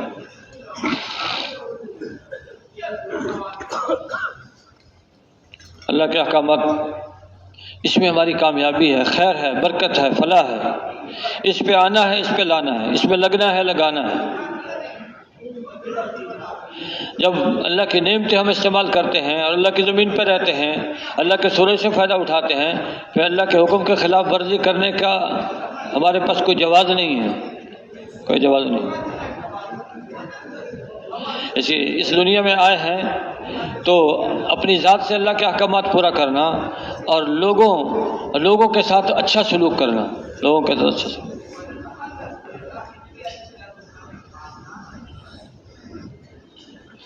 اولاد اللہ کی نعمت ہے، اولاد کے ساتھ بھی اچھا سلوک کرنے کا حکم ہے۔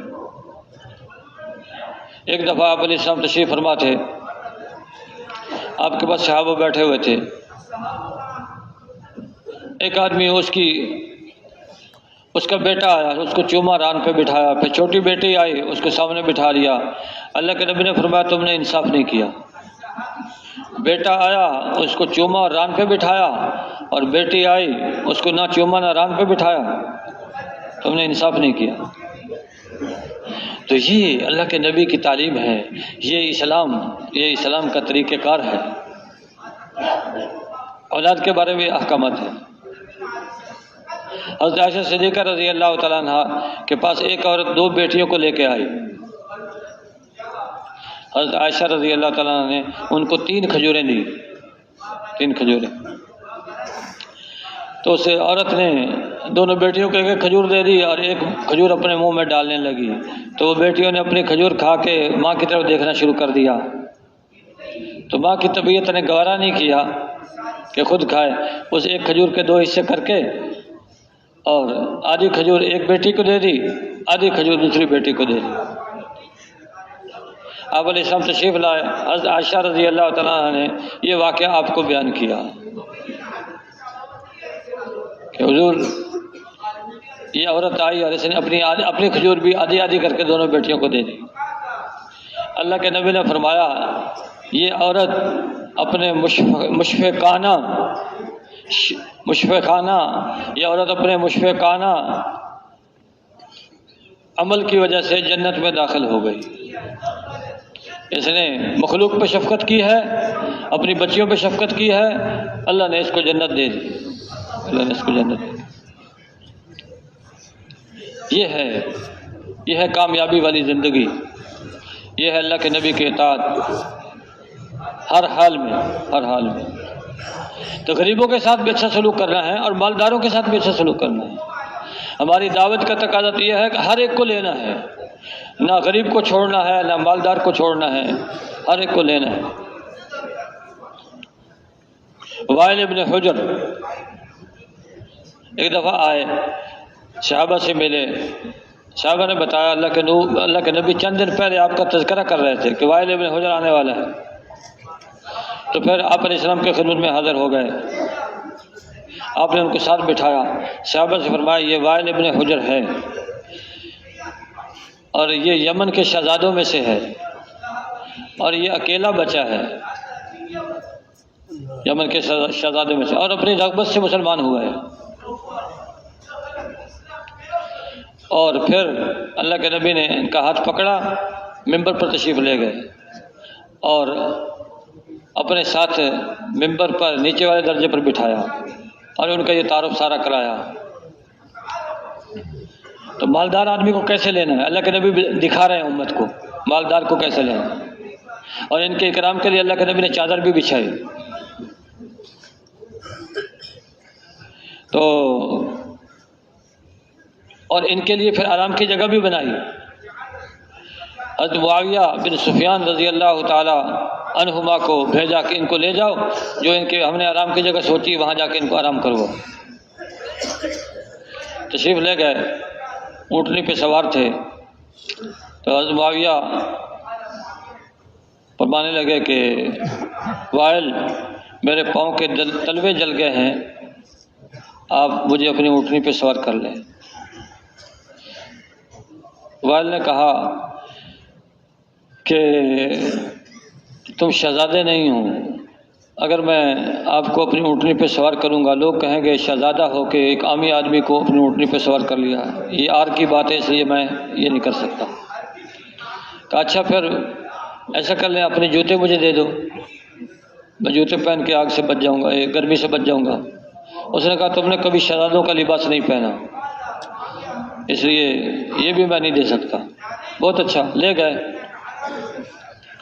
اور وہاں لے جا کے جو آرام کی جگہ تھی وہاں ان کو پہنچا دیا، انہوں نے آرام کیا۔ اللہ کی شان، دن گزرتے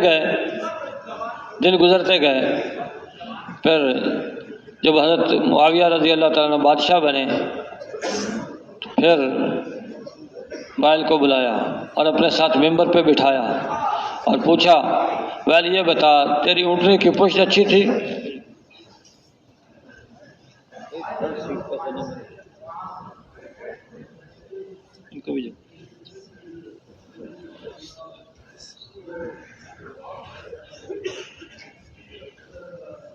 تو اپنے ساتھ ممبر پہ بٹھایا، پوچھا وائل تمہاری اونٹنی کی پشت اچھی تھی یا میرے ممبر کی پشت اچھی ہے؟ تو وائل کہنے لگے کہ مجھے معاف کیجیے گا، مجھے آپ کے درجے کی اس وقت خبر نہ تھی اور میں نیا اسلام میں داخل ہوا تھا۔ تو یوں اللہ کے نبی یعنی غریبوں پہ بھی محنت کی ہے، مالداروں کو بھی لی ہے۔ ایک دفعہ آپ علیہ السلام ایک گھر میں تشریف فرما تھے، صحابہ میں بات کر رہے تھے اور گھر صحابہ سے بھرا ہوا تھا۔ ایک صحابی آئے، مالدار تھے، اور جریر ابن عبداللہ بجلی رضی اللہ تعالیٰ یہ آئے، آپ نے دائیں دیکھا کوئی جگہ خالی نہیں ہے، بائیں طرف دیکھا کوئی جگہ خالی نہیں ہے، آپ کے پاس چادر تھی، چادر لپیٹی اور لپیٹ کے جریر ابن عبداللہ بجلی رضی اللہ عنہ طرف پھینک دی، کہا لو جریر اس چادر پہ بیٹھ جاؤ۔ انہوں نے چادر لی، سینے سے لگایا اور چوما اور کہا اللہ کا رسول، اللہ آپ کا ایسے ہی اکرام کرے جیسے آپ نے میرا اکرام کیا۔ ایسے لیا جاتا ہے لوگوں، ایسے لیا جاتا۔ تو غریبوں کو بھی لینا ہے، مالداروں کو بھی لینا ہے۔ اللہ جزا خیر دے ہمارے حضرات کو کہ کیسے کیسے لوگوں پر محنت کی اور ان کو ماشاءاللہ کام والا بنایا۔ ایک دفعہ یہاں کارگزاری ہو رہی تھی، ایک حلقے والوں کو ایک بلایا ہوا تھا، ایک آدمی نے کارگزاری سنائی۔ کارگزاری سنانے کے بعد آخر میں اس نے ایک جملہ کہا، سارے مجمع پہ رکت طاری ہو گئے۔ کیا کہا اس نے؟ سفید کپڑے پہنے ہوا تھا، سفید امامہ تھا، کالی داڑھی تھی، اور اس نے کہا جی میں عالم بن کے میں نے 2 دفعہ باہر ملکوں کا سفر بھی کیا ہے، اور میرے ماموں نے بھی سفر کیا باہر ملکوں کا، اور میں خانہ بدوشوں میں سے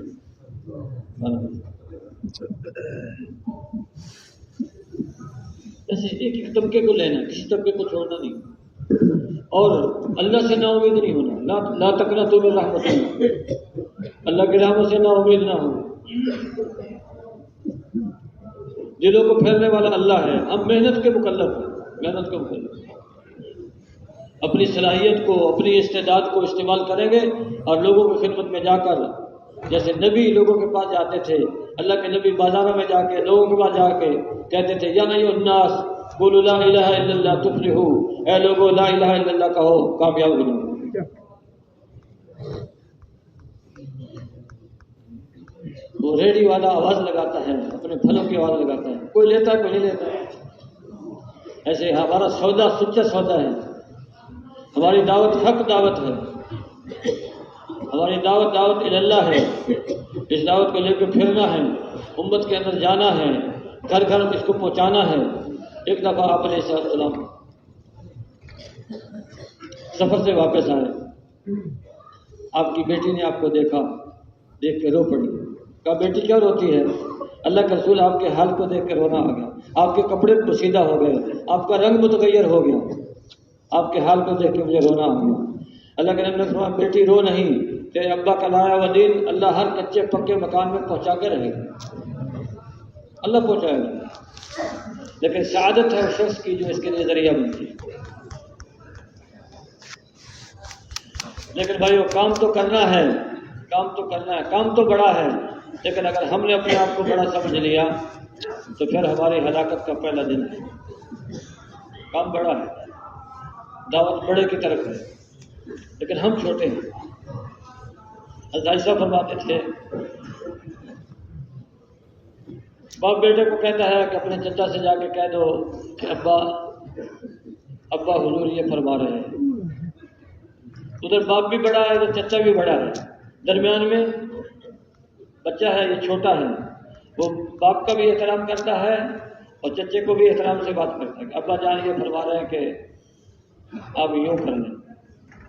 ایسے اللہ بھی بڑے ہیں، اللہ کا دین بھی بڑا ہے، بڑی بات ہے، تو بڑوں کی بات بڑوں تک پہنچانی، جن کو پہنچا رہے ہیں وہ بھی ہمارے سے بڑے ہیں۔ ایک بہت بڑے عالم تھے، فرمانے لگے میں ہر مسلمان کو فی الحال اپنے سے اچھا سمجھتا ہوں اور ہر کافر کو فی البال اپنے سے اچھا سمجھتا ہوں۔ ابھی تو میرے سے اچھا نہیں ہے، یہ کافر میں مسلمان ہوں، لیکن ابھی زندگی باقی ہے، ہو سکتا ہے اسلام قبول کر لے اور اس کے اعمال میرے اعمال سے آگے بڑھ جائیں، تو آنے والی زندگی میں میرے سے یہ بھی اچھا ہے۔ ہر ایک کو اپنے سے اچھا سمجھتے ہوئے اللہ کا پیغام ہر ایک تک پہنچانا، یہ محنت ہے، یہ کام ہے، اللہ نے ہمیں عطا فرمایا ہے۔ لیکن بھائیو نفس اور شیطان دو ہمارے دشمن ہیں، ان کا کام کیا ہے؟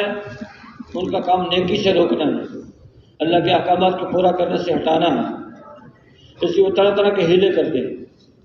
ہر آدمی کے ساتھ ایک اللہ نے ملہم فرشتہ لگایا ہے اور ایک شیطان بھی ساتھ لگا ہوا ہے۔ ملہم فرشتہ خیر کی باتوں کا الہام کرتا ہے اور شیطان جو ہے اس کو خیر کی باتوں سے روکتا ہے۔ اللہ کے راستے میں نکلا ہے، کہتا ہے میرا ایک دل کر رہا ہے میں 3 چیلے لگا لوں، دوسرا دل کر رہا ہے کہ 3 چیلے نہ لگاؤں۔ وہ جو خیر کا الہام ہے وہ ملہم فرشتوں کی طرف سے ہے، اور جو شر کی طرف دعوت ہے، خیر سے روکنے کی بات ہے، وہ شیطان کی طرف سے ہے۔ تو جتنے انسان ہیں اتنے ان کے ساتھ فرشتے بھی ہیں، اور جتنے فرشتے اتنے ساتھ شیطان بھی ہیں۔ تو بھائی وہ خیر کی بات کو ماننا ہے، خیر والے کی بات کو ماننا ہے۔ آپ علیہ السلام جب دعوت دینے کے لیے قبائل کے پاس جایا کرتے تھے، ایک دفعہ چچا عباس سے کہا، چچا جان یہ مکے کے لوگ ہماری بات تو مانتے نہیں، ایسا کرتے ہیں یہ جو لوگ قبائل کے لوگ جو آئے ہوئے ہیں حج پر، ان کے پاس جاتے ہیں، ہو سکتا ہے ان میں سے اللہ ہمارا مددگار پیدا کرتے ہیں۔ چچا تو ساتھ نہیں آئے، تشریف لے گئے، مختلف قبائل کے پاس گئے ہیں، ان سے جا کے بات کی۔ ایک قبیلے والوں کے پاس گئے، تو ان کو جا کے کہا کہ میں اللہ کا نبی ہوں اور مجھے ساتھ لے جاؤ، میری حفاظت کرو، میں اللہ کا پیغام پہنچا دینا چاہتا ہوں۔ ان میں ایک شخص تھا جس کا نام میسرہ تھا۔ میسرہ نے کہا میری قوم اس شخص کی بات دنیا میں چل کے رہے گی، بڑا سمجھدار انسان تھا۔ کہا اس شخص کی بات دنیا میں چل کے رہے گی، اور میرا خیال تو یہ اس کو ہم ساتھ لے جائیں، یہ اعزاز ہمیں مل جائے گا۔ قوم نے کہا میسرہ تم ہمارے سے ایسی بات کیوں کرتے ہو جس کی پورا کرنے کی ہم میں طاقت نہیں ہے؟ آپ نے دیکھا اس شخص میں کچھ رجوع ہے، اس نے میری بات کو لیا ہے، تو آپ نے مزید بات کی، پھر میسرہ سے بات کی۔ میسرہ نے کہا اے شخص میں آپ کی بات تو مان لیتا لیکن میں کیا کروں، میری قوم بات نہیں مانتی، اور آدمی تو اپنی قوم کے ساتھ ہوتا ہے۔ جب اللہ کے نبی نے اتنی بات سنی پھر مایوس ہو گئے، واپس تشریف لے آئے۔ اب دعوت کان میں پڑی بات اثر رکھتی ہے، کان میں پڑی بات اثر رکھتی ہے۔ تو میسرہ نے کہا اے میری قوم چلو ہم واپس تو جا ہی رہے ہیں، ایسا کرتے ہیں یہود جو علماء ہیں ان کے پاس جاتے ہیں، اس شخص کے بارے میں پوچھتے ہیں بھلا ان کا کیا خیال ہے۔ کہا ٹھیک ہے اس میں کوئی حرج نہیں۔ قوم والے راضی ہو گئے۔ یہود سے کہا بھائی ایک شخص نے ہمیں اس بات کی دعوت دی ہے، تم دیکھو تمہاری کتابوں میں کیا لکھا ہے۔ ایک شخص نے کتاب کھولی، آپ کا حلیہ بیان کیا، اگر یہ حلیہ یہ حال، اس حلیہ کا مالک اگر آدمی ہے تو وہ ہونے والا نبی ہے، اور تم اس کی بات مان لو، تم فائدے میں رہو گے۔ باقی ہم اس کی بات نہیں مانیں گے کیونکہ ہمیں اس کے ساتھ ضد ہے، اور ہماری اور ان کی آپس میں لڑائیاں اور جھگڑے ہوں گے، اسی تم بات مان لو۔ میسرہ نے پھر کہا میری قوم اب تو بات واضح ہو گئی۔ واپس جاتے ہیں اور آپ علیہ السلام کی بات سنتے ہیں، اور سن کے پھر اسلام قبول کرتے ہیں۔ قوم نے کہا نہیں ابھی تو واپس جا رہے ہیں، واپس ہی جانا چاہیے، اب آئندہ سال جب آئیں گے تو اس شخص کی بات بھی سنیں گے اور اسلام بھی قبول کریں گے۔ چنانچہ واپس چلے گئے، ان کے سرداروں نے ان کو پھر روک دیا اس شخص کی بات قبول کرنے سے، کئی سال تک حج پہ نہیں آ سکے۔ پھر اللہ کے نبی جب حجۃ الوداع کے موقع پہ حج کے لیے تشریف لائے تو دونوں کی ملاقات ہوگی۔ میسرہ نے آپ کو پہچان لیا، آپ نے میسرہ کو پہچان لیا۔ میسرہ نے کہا اللہ کا رسول میرے ساتھی جو تھے انہوں نے یہ کہا تھا آئندہ سال ہم جائیں گے اور آپ کی بات سنیں گے، اسلام قبول کریں گے، ان میں سے اکثر فوت ہو گئے ہیں، تو اب وہ جنت میں یا دوزخ میں؟ اللہ کے نبی نے ارشاد فرمایا جو ایمان کے بغیر دنیا سے جائے گا وہ تو دوزخ میں جائے گا، دوزخ میں۔ اس پہ میسرہ نے کہا میں اللہ کا شکر ادا کرتا ہوں جس نے مجھے زندہ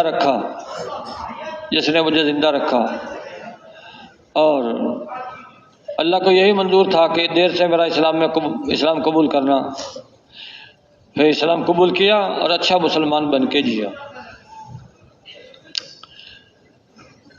تو یہ ہے کہ انسان ایک خیر کا ارادہ کرتا ہے، نفس اور شیطان اس کو مؤخر کرتے رہتے ہیں، مؤخر، ابھی نہیں پھر۔ یہی انہوں نے بھی کیا کہ ابھی تو چلتے ہیں، بعد میں اسلام۔ بھائیو، آدمی کی زندگی کے 3 دن ہیں، ایک دن گزر گیا، جو گزرا ہوا دن ہے وہ کسی صورت میں واپس نہیں آ سکتا، گزر گیا، تیر کمان سے نکل گیا، گولی بندوق سے نکل گئی، گزرا ہوا دن واپس نہیں آ سکتا۔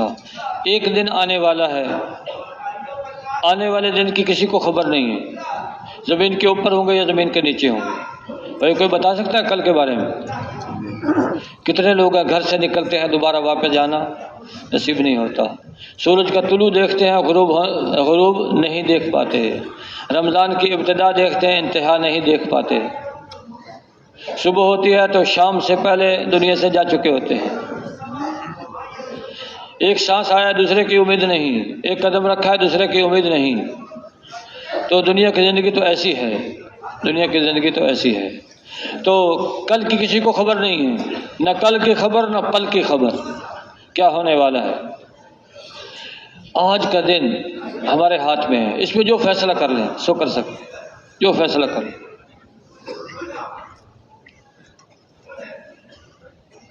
کتنے لوگ ہیں، آپ نے بھی دیکھا ہوگا، آپ بھی ملے ہوں گے، جو کہتے ہیں بس 1-2 کام ہمارے اٹکے ہوئے ہیں، یہ کام جب ہمارے ہو جائیں گے تو پھر ساری زندگی تبلیغ، ہم اور تبلیغ، ساری زندگی۔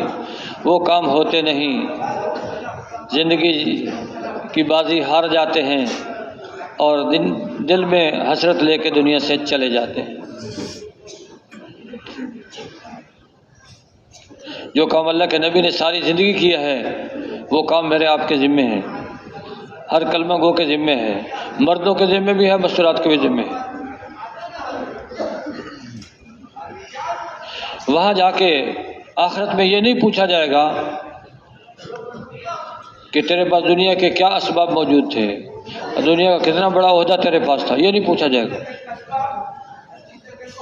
وہاں تو رب کے بارے میں سوال ہوگا، من ربک، ما دینک، اور آپ علیہ السلام کے بارے میں سوال، اس شخص کے بارے میں تیرا کیا خیال ہے۔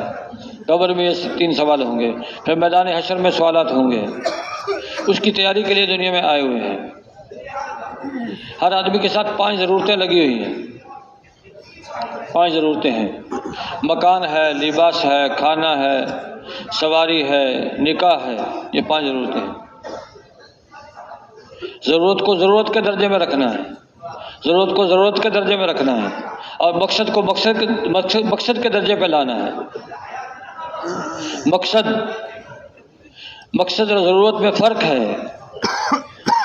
مقصد کے لیے ضرورت کو قربان کیا جاتا ہے اور ضرورت کے لیے مقصد کو قربان نہیں کیا جاتا، جیسے اللہ کے نبی کی زندگی سے ثابت ہے۔ آپ علیہ السلام پر فاقے آئے ہیں، پوری زندگی میں 2 دن اللہ کے نبی پر، اللہ کے گھر والوں کی زندگی میں ایسے نہیں آئے کہ 2 دن تک مسلسل پیٹ بھر کے جو کی روٹی سے انہوں نے کھانا کھایا ہو۔ پوری زندگی آپ نے اور آپ کے گھر والوں نے پوری زندگی 2 دن مسلسل جو کی روٹی سے پیٹ بھر کے کھانا کھایا ہو، ایسے زندگی میں 2 دن نہیں ملتے۔ صبح کو ملا ہے تو شام کو نہیں ہے، شام کو ملا ہے تو صبح کو نہیں۔ ایک دفعہ ازواج مطہرات رضی اللہ عنہن نے جب خیبر فتح ہو گیا، فراوانی ہو گئی، صحابہ کے گھروں میں چولہے جلنے لگے، تو انسان تھے آخر، ازواج مطہرات نے بھی مطالبہ کر دیا، حضور یہ کیسر و کسریٰ ان کی بیویاں نعمتوں میں اور ہم اللہ کے نبی کی بیوی ہو کر تنگی ترشی میں، ہمارے نفقے میں کچھ وسعت کر دی جائے۔ اللہ کے نبی کو ان کا یہ مطالبہ پسند نہیں آیا۔ 1 مہینے تک قریب نہ جانے کی قسم کھا لی۔ صحابہ پریشان، ازواج مطہرات پریشان۔ حضرت عمر رضی اللہ عنہ کو پتہ لگا، تشریف لائے ملنے کے لیے۔ جو پیرے پہ تھے ان کو کہا اللہ کے نبی کو جا کے عرض کر دیں، عمر ملنا چاہتے ہیں۔ حاضر اللہ کے رسول عمر آئے ہیں، آپ نے کوئی جواب نہیں دیا، واپس آ کے کہ اجازت نہیں ہوئی، واپس چلے گئے۔ پھر نہیں رہا گیا، پھر آ گئے تھوڑی دیر کے بعد، پھر دربان گیا، اللہ کا رسول عمر آئے ہیں، آپ نے کوئی جواب نہیں دیا، پھر واپس چلے گئے۔ تیسری مرتبہ پھر نہیں رہا گیا، پھر آ گئے، پھر دربان گئے، اللہ کے رسول عمر آئے ہیں، آپ نے کوئی جواب نہیں دیا، پھر آ کے بتا دیا کہ کوئی جواب نہیں۔ تو جب جانے لگے اللہ کے نبی نے فرمایا بلاؤ، بلایا، حاضر ہو۔ اللہ کے رسول کیا آپ نے ازواج مطہرات کو طلاق دے دی؟ فرمایا نہیں، طلاق نہیں دی۔ کچھ اللہ کے نبی کے ساتھ کوئی دل لگی کی بات کی تو پھر باہر تشریف لے آئے۔ تو اچھا اللہ کے نبی نے یہ پسند کیوں نہیں کیا ان کا یہ تقاضا، یہ مطالبہ، جب کہ فراوانی ہے؟ اس لیے پسند نہیں کیا کیونکہ نبی کا جو فقر تھا یہ اضطراری نہیں تھا، اختیاری تھا۔ اضطراری کا مطلب یہ ہے کہ یہ نہیں تھی کہ آپ کمانا نہیں جانتے تھے اور مجبوری تھی اس کی وجہ سے فقر اختیار کیا تھا، نہیں، دین کے تقاضے اتنے آن پڑے کہ دین کے تقاضوں میں اتنے لگے کہ پھر دنیا کمانے کی فرصت نہ تھی، اس لیے یہ حال گھروں پر آیا۔ اور اس لیے بھی یہ حال آیا کہ اگر آپ علیہ الصلوۃ والسلام اور ازواج مطہرات وہ نعمتوں کے اندر زندگیاں گزارتے تو پھر اس امت کے جو غریب لوگ ہیں ان کے لیے نمونہ کون ہوتا پھر؟ اللہ کے نبی کیا فرماتے ہیں؟ جب پریشانی آئے تو میری پریشانیوں کو، میرے دکھوں کو یاد کر لیا کرو، آپ کے دکھ ہلکے ہو جائیں گے۔ اور ہمارے گھروں میں اگر ہماری مستورات کو پریشانی آئے تو وہ ازواج مطہرات کی پریشانیوں کو یاد کر لیں گے تو ان کے لیے بھی ان کا غم بھی ہلکا ہو جائے گا کہ انہوں نے ایسے حال میں بھی اللہ کا نبی کا ساتھ دیا ہے اور دین کی محنت کی ہے، اس حال میں بھی کی ہے، اس حال میں محنت کی ہے۔ حضرت ام سلمہ رضی اللہ تعالیٰ عنہ کی وجہ سے کتنا بڑا مسئلہ حل ہو گیا۔ صلح حدیبیہ کا موقع ہے، اللہ کے نبی نے صلح کر لی، صحابہ پہ بڑی گرانی تھی، فرمایا سر مونڈو، احرام کھولو، واپس چلے جاؤ، کوئی بھی نہیں اٹھا۔ حضرت ام سلمہ سے جا کے ساری کارگزاری بتلائی، انہوں نے عرض کی اللہ کے رسول آپ کے صحابہ ایسے نہیں ہیں کہ آپ ان کو ایک بات کا حکم کریں اور آپ کی بات نہ مانیں، وہ تو صحابہ کے اوپر غم کا اثر ہے، آپ خود تشریف لے جائیں، ان کے درمیان بیٹھ کے اپنا حل کروائیں۔ اللہ کے نبی گئے، اپنا سر منڈوایا تو صحابہ نے دیکھا ہو اللہ کے نبی تو سر منڈوا رہے ہیں، تو ایک دوسرے کا سر اتنی تیز سے مونڈا کہ سر زخمی کر دیے، مسئلہ حل ہو گیا حضرت ام سلمہ رضی اللہ تعالیٰ عنہ کی وجہ سے۔ تو جیسے مردوں نے محنت کی ہے ایسے مستورات نے محنت کی۔ یہ محنت ہماری محنت ہے، یہ کام ہمارا کام ہے، اس پہ آنا ہے، اس پہ لانا ہے، اس پہ لگنا ہے، لگانا ہے۔ یہ کام خالی چلے 4 مہینے کا کام نہیں ہے، سال 7 مہینے کا کام نہیں، زندگی بھر کا کام ہے، زندگی بھر کا کام ہے۔ تو تیار ہے پھر اس کے لیے انشاءاللہ؟ چلوں کے لیے تیار ہیں یا زندگی کے لیے تیار ہیں؟ زندگی کے لیے تیار ہیں۔ تو بھائیو اس کام کے لیے اپنے آپ کو اللہ سے قبول کروانا پڑتا ہے، قبول، اے اللہ ہمیں اس کام کے لیے قبول فرما لے۔ ہماری صلاحیتیں، استعدادیں اگر دین پہ نہیں لگیں گے پھر دنیا پہ لگ کے ضائع ہو جائیں گے۔ سعادت مند ہے وہ شخص جو اللہ کے راستے میں نکلے، اللہ کے دین کی محنت کرے اور دین کی محنت کرتے کرتے دنیا سے چلا جائے، سعادت مند ہے۔ اور ورنہ بھائیو اگر دین پہ اپنی صلاحیت نہیں لگائی تو پھر دنیا پہ محنت کرتے کرتے دنیا سے چلے جائیں۔ کتنے لوگ ہیں جو کہتے تھے میرے بغیر دنیا کا کام کیسے چلے گا، چلے گئے ہیں، کام چل رہا ہے۔ میں نہیں ہوں گا تو کام کیسے بنے گا، کام بن رہے لوگوں کے۔ وہ یہ دنیا چل چلاؤ ہے، یہاں ہمیشہ تو رہنا نہیں ہے، ایک ہی دفعہ اللہ نے دنیا میں بھیجا ہے، دوبارہ یہاں آنا نہیں ہے۔ آدمی جا کے پھر کہے گا اللہ دوبارہ دنیا میں بھیج دے، میں بڑے نیک عمل کروں گا۔ ربنا ابصرنا وسمعنا فرجعنا نعمل صالحا انا موقنون، اے اللہ ہم نے دیکھ لیا اور ہم نے سن لیا، اب تو ہمیں یقین بھی آ گیا، بڑے نیک عمل کریں گے، دوبارہ دنیا میں بھیج دیں، لیکن دوبارہ دنیا میں آنا نہیں ہوگا، ایک ہی پھیرا ہے۔ یہ سوچ سمجھ کے زندگی گزاریں، سوچ سمجھ کے زندگی گزاریں اللہ کے نبی کے اتباع میں، جس پہ اللہ کے نبی کی، جس کام پہ اللہ کے نبی کی صلاحیت لگی، ہماری بھی صلاحیت وہاں لگے۔ اللہ کے نبی کی صلاحیت لگی ہے دین کو دنیا میں عام کرنے میں، پہنچانے میں، بھئی ہماری بھی صلاحیت وہاں لگ جائے تو تیار ہے اس کے لیے انشاءاللہ؟ نقد تیار ہے یا ادھار؟ تو وہ چلے اس لیے مانگے جاتے ہیں کہ امت کا رخ پھر گیا تھا دنیا کی طرف۔ علماء نے دیکھا کہ ایک دم ان کو اگر کہیں کہ دین پہ آ جاؤ اور رخ اپنا دنیا سے دین کی طرف کر لو تو مشکل ہے، تو تھوڑا تھوڑا وقت مانگا، چلو تھوڑے پہ یہ آسانی سے آ جائیں گے، اس لیے کہیں سروزہ، کہیں چلہ، کہیں 4 مہینے، سال 7 مہینے مانگے۔